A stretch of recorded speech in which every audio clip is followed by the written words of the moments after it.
Nusprendėm dukrai padaryti staigmeną. Šiai akimirkai atrodo šitaip.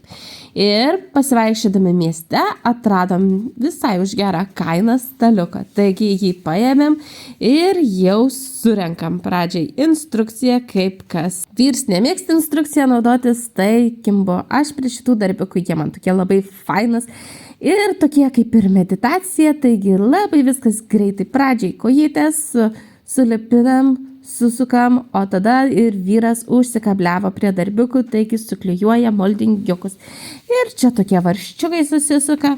Labai viskas aiškiai, reikėjo tik savo suktuko. Dar radom labai fainą lentą, kur galima flamasterius tvarkingai susidėti. Na, o pradžiai tai laikam tai baisiai dėžėje. Galiausiai susukam, sudedam ir jau šitaip atrodo. Tuomet jau įleidžiam dukrą pažiūrėti. Pradžiai suprato, kad jos daiktai ne ten sudėti, o tuomet jau pamatė, kad yra staliukas su gražiai sudėtais flamasteriais. Kėdutė dabar iš tetės, ieškosim gražios rožinės kėdutės.